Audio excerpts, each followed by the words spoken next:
നമസ്കാരം. P S C സ്കോറിൻ്റെ പുതിയൊരു ക്ലാസ്സിലേക്ക് ഏവർക്കും സ്വാഗതം. മനുഷ്യ ശരീരവുമായി ബന്ധപ്പെട്ട പരീക്ഷയിൽ ആവർത്തിച്ച് ചോദിക്കുന്ന കുറച്ച് ചോദ്യങ്ങളാണ് ഇന്നത്തെ ക്ലാസ്സിൽ ഉൾപ്പെടുത്തിയിരിക്കുന്നത്. വിജയാശംസകൾ. ക്ലാസ്സിലേക്ക് പോകാം. ആദ്യ ചോദ്യം മനുഷ്യൻ്റെ ശാസ്ത്രനാമം എന്താണ് എന്നുള്ളതാണ്. മനുഷ്യൻ്റെ ശാസ്ത്രീയ നാമം എന്താണ്? മനുഷ്യൻ്റെ ശാസ്ത്രീയ നാമം ഹോമോസാപ്പിയൻസ് എന്നാണ്. മനുഷ്യൻ്റെ ശാസ്ത്രീയ നാമം ഹോമോസാപ്പിയൻസ്. അടുത്ത ചോദ്യം മനുഷ്യൻ ഉൾപ്പെടുന്ന ജന്തു കുടുംബം ഹോമിനിഡെ വിഭാഗത്തിൽപ്പെട്ടതാണ്.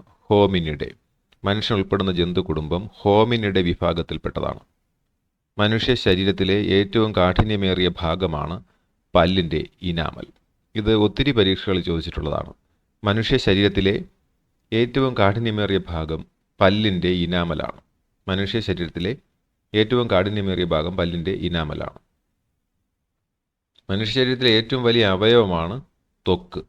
മനുഷ്യ ശരീരത്തിലെ ഏറ്റവും വലിയ അവയവം ഏതെന്ന് ചോദിച്ചാൽ ഉത്തരം ത്വക്കാണ്. മനുഷ്യ ശരീരത്തിലെ ഏറ്റവും വലിയ അവയവം ത്വക്കാണ്. മനുഷ്യ ശരീരത്തിലെ ഏറ്റവും വലിയ ഗ്രന്ഥിയാണെങ്കിൽ ഉത്തരം കരൾ. മനുഷ്യ ശരീരത്തിലെ ഏറ്റവും വലിയ ഗ്രന്ഥി കരളാണ്. മനുഷ്യ ശരീരത്തിലെ ഏറ്റവും വലിയ ഗ്രന്ഥി എന്ന് ചോദിക്കുകയാണെങ്കിൽ കരളാണ്. ഏറ്റവും വലിയ ഗ്രന്ഥി ചോദിച്ചു കഴിഞ്ഞാൽ കരളാണ്. ഏറ്റവും വലിയ അവയവമാണ് ചോദിക്കുന്നതെങ്കിൽ അത് ത്വക്കാണ്. മനുഷ്യ ശരീരത്തിലെ എല്ലുകളുടെ എണ്ണം 206. മനുഷ്യ ശരീരത്തിലുള്ള ആകെ അസ്ഥികൾ എന്ന് പറയുന്നത് 206 ഒത്തിരി പരീക്ഷകളിൽ ചോദിച്ചതാണ്. മനുഷ്യ ശരീരത്തിലെ ആകെ അസ്ഥികൾ 206. ശരീരത്തിലെ നാഡികളുടെ എണ്ണം 43 ജോഡി. ശരീരത്തിലെ നാഡികളുടെ എണ്ണം 43 ജോഡി നാഡികളാണ് നമ്മുടെ ശരീരത്തിൽ ഉള്ളത്. മനുഷ്യ ശരീരത്തിലെ നാഡികളുടെ എണ്ണം 43 ആണ്. നാഡി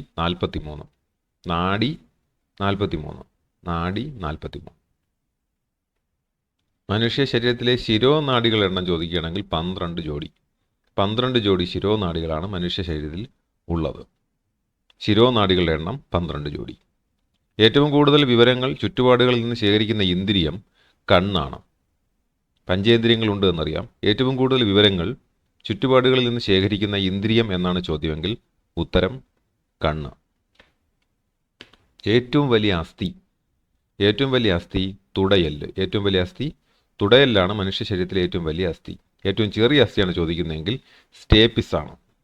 ഏറ്റവും ചെറിയ അസ്ഥി സ്റ്റേപ്പിസ്. ഏറ്റവും വലിയ അസ്ഥി തുടയെല്ല്. ഏറ്റവും ചെറിയ അസ്ഥി സ്റ്റേപ്പിസ്. ഏറ്റവും ശക്തിയേറിയ എല്ലാണെങ്കിൽ ഉത്തരം കീഴ്ത്താടിയെല്ല്. ഏറ്റവും ശക്തിയേറിയ അസ്ഥിയാണ് ചോദിക്കുന്നതെങ്കിൽ എല്ലാണ് ചോദിക്കുന്നതെങ്കിൽ ഉത്തരം കീഴ്ത്താടി എല്ലാണ്. ഇപ്പോൾ പറഞ്ഞ 3 ചോദ്യങ്ങൾ ഇവയാണ്. ഏറ്റവും വലിയ അസ്ഥി തുടയെല്ല്, ഏറ്റവും ചെറിയ അസ്ഥി സ്റ്റേപ്പിസ്, ഏറ്റവും ശക്തിയേറിയ എല്ല് ഏതെന്ന് ചോദിച്ചാൽ ഉത്തരം കീഴ്ത്താടിയെല്ല്. ഏറ്റവും ശക്തിയേറിയ പേശി ഗർഭാശയ പേശിയാണ്. ഏറ്റവും ശക്തിയേറിയ പേശിയാണ് ഗർഭാശയ പേശി. ഏറ്റവും ശക്തിയേറിയ പേശി ഗർഭാശയ പേശിയാണ്. ഗർഭാശയ പേശിയാണ് ഏറ്റവും ശക്തിയേറിയ പേശി. മനുഷ്യൻ്റെ ഗർഭകാലം 280 ദിവസം. 280 ദിവസമാണ് മനുഷ്യൻ്റെ ഗർഭകാലം. മനുഷ്യ ശരീരത്തിലെ ഏറ്റവും വലിയ കോശം ഏതെന്ന് ചോദിച്ചാൽ ഉത്തരം അണ്ഡമാണ്. മനുഷ്യ ശരീരത്തിലെ ഏറ്റവും വലിയ കോശം. ഏറ്റവും വലിയ കോശം എന്ന് പറയുന്നത് അണ്ഡമാണ്.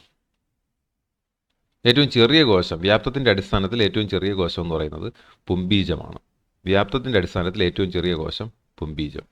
മനുഷ്യ ശരീരത്തിലെ ഏറ്റവും നീളം കൂടിയ കോശമാണ് ചോദിക്കുന്നതെങ്കിൽ ഉത്തരം നാഡീകോശം അല്ലെങ്കിൽ ന്യൂറോൺ. മനുഷ്യ ശരീരത്തിലെ ഏറ്റവും നീളം കൂടിയ കോശമാണ് എന്ന് ചോദ്യമെങ്കിൽ മനുഷ്യ ശരീരത്തിലെ ഏറ്റവും നീളം കൂടിയ കോശമാണെങ്കിൽ നാഡീകോശം. നീളം കൂടിയ കോശമാണ് നാഡീകോശം. ശരീരത്തിലെ ശരാശരി ഊഷ്മാവ് 37 ഡിഗ്രി സെൽഷ്യസ് ആണ്. 37 ഡിഗ്രി സെൽഷ്യസ് ആണ് ശരീരത്തിലെ ശരാശരി ഊഷ്മാവ്. ഈ പറയുന്നതെല്ലാം തന്നെ മുൻകാല ചോദ്യങ്ങളാണ്. മനുഷ്യ ശരീരത്തിലെ ശരാശരി ഊഷ്മാവ് 37 ഡിഗ്രി സെൽഷ്യസ്. ശരീരത്തിലെ ഏറ്റവും കൂടുതലുള്ള മൂലകം എന്നാണ് ചോദ്യമെങ്കിൽ ഉത്തരം ഓക്സിജൻ. മനുഷ്യ ശരീരത്തിലെ ഏറ്റവും കൂടുതലുള്ള മൂലകം ഓക്സിജനാണ്. മനുഷ്യ ശരീരത്തിലെ ഏറ്റവും കൂടുതലുള്ള മൂലകമാണ് ചോദിക്കുന്നതെങ്കിൽ അത് ഓക്സിജനാണ്. ലോഹമാണ് ചോദിക്കുന്നതെങ്കിൽ അത് കാൽസ്യമാണ്. മനുഷ്യൻ്റെ ശരീരത്തിൽ ഏറ്റവും കൂടുതലുള്ള മൂലകമാണ് ചോദിക്കുന്നതെങ്കിൽ ഓക്സിജനാണ്. ലോഹമാണ് ചോദിക്കുന്നതെങ്കിൽ ഉത്തരം കാൽസ്യമാണ്. മനുഷ്യ ശരീരത്തിൽ ഏറ്റവും കൂടുതലുള്ള ലോഹം കാൽസ്യം. മനുഷ്യ ശരീരത്തിലെ വെള്ളത്തിൻ്റെ അല്ലെങ്കിൽ ജലത്തിൻ്റെ ഏകദേശ അളവ് 57%. മനുഷ്യ ശരീരത്തിലെ ജലത്തിൻ്റെ ഏകദേശ അളവെന്ന് പറയുന്നത് 57%. മനുഷ്യ ശരീരത്തിലെ ജലത്തിൻ്റെ ഏകദേശ അളവ് 57%. ത്വക്കിന് നിറം നൽകുന്ന വർണ്ണകമാണ് മെലാനിൻ. ത്വക്കിന് നിറം നൽകുന്ന വർണ്ണകം മെലാനിനാണ്. ത്വക്കിന് നിറം നൽകുന്ന വർണ്ണകം മെലാനിനാണ് ത്വക്കിന് നിറം നൽകുന്നത്. ത്വക്കിലെ കോശങ്ങൾ നിർമ്മിക്കപ്പെട്ടിരിക്കുന്ന മാംസ്യമാണ് കെരാറ്റിൻ. ത്വക്കിലെ കോശങ്ങൾ നിർമ്മിക്കപ്പെട്ടിരിക്കുന്ന മാംസ്യം കെരാറ്റിനാണ്. ത്വക്കിലെ കോശങ്ങൾ നിർമ്മിക്കപ്പെട്ടിരിക്കുന്ന മാംസ്യം കെരാറ്റിൻ. ഭ്രൂണത്തിന് എത്ര ദിവസം പ്രായമാകുമ്പോഴാണ് ഹൃദയം സ്പന്ദിച്ചു തുടങ്ങുന്നതെന്നൊരു ചോദ്യമുണ്ട്. ഉത്തരം 22 ദിവസം. ഭ്രൂണത്തിന് എത്ര ദിവസം പ്രായമാകുമ്പോഴാണ് ഹൃദയം സ്പന്ദിച്ചു തുടങ്ങുന്നത്? ഉത്തരം 22 ദിവസം എന്നാണ്. മുതിർന്നവരിലെ ഹൃദയസ്പന്ദന നിരക്ക് മിനിറ്റിൽ 72 തവണയാണ്. മുതിർന്നവരിലെ ഹൃദയസ്പന്ദന നിരക്ക് മിനിറ്റിൽ 72 തവണ.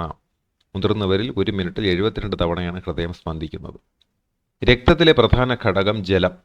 രക്തത്തിലെ പ്രധാന ഘടകം ജലമാണ്. രക്തത്തിന് ചുവന്ന നിറം നൽകുന്നത് ഹീമോഗ്ലോബിനാണ്. രക്തത്തിലെ പ്രധാന ഘടകം ജലം ആണ്. രക്തത്തിന് ചുവന്ന നിറം നൽകുന്നത് ഹീമോഗ്ലോബിനാണ്. അപ്പോൾ മുതിർന്നവരിലെ ഹൃദയസ്പന്ദന നിരക്ക് മിനിറ്റിൽ 72 തവണ. രക്തത്തിലെ പ്രധാന ഘടകം ജലം. രക്തത്തിന് ചുവന്ന നിറം നൽകുന്നത് ഹീമോഗ്ലോബിൻ. രക്തത്തിലെ ഹീമോഗ്ലോബിൻ്റെ അളവ് 100 മില്ലി ലിറ്ററിൽ 13 മുതൽ 14 ഗ്രാം വരെ ഹീമോഗ്ലോബിൻ ഉണ്ടായിരിക്കും. രക്തത്തിലെ ഹീമോഗ്ലോബിൻ്റെ അളവ് 100 മില്ലി ലിറ്ററിൽ 13 മുതൽ 14 ഗ്രാം വരെ ഹീമോഗ്ലോബിൻ ഉണ്ടായിരിക്കും. മനുഷ്യ ഹൃദയത്തിലെ അറകളുടെ എണ്ണമാണെങ്കിൽ ഉത്തരം 4 എന്നാണ്. മനുഷ്യ ഹൃദയത്തിലെ അറകളുടെ എണ്ണം 4. മനുഷ്യ രക്തത്തിൻ്റെ അളവ് 5 മുതൽ 5.5 ലിറ്റർ വരെയാണ്. മനുഷ്യൻ്റെ ശരീരത്തിൽ രക്തത്തിൻ്റെ അളവ് 5 മുതൽ 5.5 ലിറ്റർ വരെയാണ് രക്തത്തിൻ്റെ അളവ്. മനുഷ്യ രക്തത്തിൽ ഏറ്റവും കൂടുതലുള്ള കോശങ്ങൾ ചുവന്ന രക്താണുക്കളാണ്. മനുഷ്യൻ്റെ രക്തത്തിൽ ഏറ്റവും കൂടുതലുള്ള കോശങ്ങൾ ചുവന്ന രക്താണുക്കളാണ്. രക്തം കട്ട പിടിപ്പിക്കുന്നതിൽ പ്രധാന പങ്ക് വഹിക്കുന്ന രക്തകോശങ്ങൾ പ്ലേറ്റ്ലെറ്റുകളുമാണ്. മനുഷ്യ രക്തത്തിൽ ഏറ്റവും കൂടുതലുള്ള കോശങ്ങളാണ് ചുവന്ന രക്താണുക്കൾ. രക്തം കട്ട പിടിപ്പിക്കുന്നതിൽ പ്രധാന പങ്ക് വഹിക്കുന്ന രക്തകോശങ്ങൾ പ്ലേറ്റ്ലെറ്റുകൾ. സാർവിക ദാതാവ് എന്നറിയപ്പെടുന്ന രക്തഗ്രൂപ്പ് O ഗ്രൂപ്പാണ്. സാർവിക ദാതാവ് എന്നറിയപ്പെടുന്ന രക്തഗ്രൂപ്പ് O ഗ്രൂപ്പാണ്. ഈ സംസാരിക്കുന്നതെല്ലാം പ്രീവിയസ് ചോദ്യങ്ങളും ഉത്തരങ്ങളുമാണ്. ശ്രദ്ധിച്ച് കേട്ട് പഠിക്കുന്നതായിരിക്കും ഉചിതം. ഇനിയും ഈ ഭാഗത്തു നിന്ന് ചോദ്യങ്ങൾ ആവർത്തിക്കാനുള്ള സാധ്യതയുണ്ട്. സാർവിക ദാതാവ് എന്നറിയപ്പെടുന്ന രക്തഗ്രൂപ്പ് O ഗ്രൂപ്പാണ്. അതേസമയത്ത് സാർവിക സ്വീകർത്താവ് എന്നറിയപ്പെടുന്ന രക്തഗ്രൂപ്പ് AB ഗ്രൂപ്പാണ്. സാർവിക സ്വീകർത്താവ് എന്നറിയപ്പെടുന്ന രക്തഗ്രൂപ്പ് ഏതെന്ന് ചോദിച്ചു കഴിഞ്ഞാൽ ഉത്തരം AB ഗ്രൂപ്പാണ്. സാർവിക സ്വീകർത്താവ് എന്നറിയപ്പെടുന്ന രക്തഗ്രൂപ്പ്. ദാതാവാണ് ചോദിക്കുന്നതെങ്കിൽ O ഗ്രൂപ്പും, സ്വീകർത്താവാണെങ്കിൽ AB ഗ്രൂപ്പുമാണ്. ഹൃദയത്തെ പൊതിഞ്ഞിരിക്കുന്ന ഇരട്ട സ്ഥലം അറിയപ്പെടുന്ന പേരാണ് പെരികാർഡിയം. ഹൃദയത്തെ പൊതിഞ്ഞിരിക്കുന്ന ഇരട്ട സ്ഥലം അറിയപ്പെടുന്ന പേര് പെരികാർഡിയം. ശ്വാസകോശത്തെ പൊതിഞ്ഞിരിക്കുന്ന സ്ഥലം അറിയപ്പെടുന്ന പേര് പ്ലൂറ എന്നാണ്. പ്ലൂറ. ശ്വാസകോശത്തെ പൊതിഞ്ഞിരിക്കുന്ന സ്ഥലം അറിയപ്പെടുന്ന പേരാണ് പ്ലൂറ. ഹൃദയത്തെ പൊതിഞ്ഞിരിക്കുന്ന ഇരട്ട സ്ഥലം പെരികാർഡിയം. ശ്വാസകോശത്തെ പൊതിഞ്ഞിരിക്കുന്ന സ്ഥലം അറിയപ്പെടുന്ന പേര് പ്ലൂറ. ശരീരത്തിലെ അരിപ്പ് എന്നറിയപ്പെടുന്ന അവയവം വൃക്കയാണ്. മനുഷ്യൻ്റെ ശരീരത്തിലെ അരിപ്പ് എന്നറിയപ്പെടുന്ന അവയവമാണ് വൃക്ക. നട്ടെല്ലിലെ കശേരുക്കളുടെ എണ്ണം 33. നട്ടെല്ലിലെ കശേരുക്കളുടെ എണ്ണം 33. മസ്തിഷ്കത്തിൻ്റെ ഏകദേശ ഭാരം 1400 ഗ്രാം. തലച്ചോറിൻ്റെ ഏകദേശ ഭാരം 1400 ഗ്രാമാണ്. നട്ടെല്ലിലെ കശേരുക്കളുടെ എണ്ണം 33 ആണ്. തലച്ചോറിൻ്റെ ഏകദേശ ഭാരം 1400 ഗ്രാമാണ്.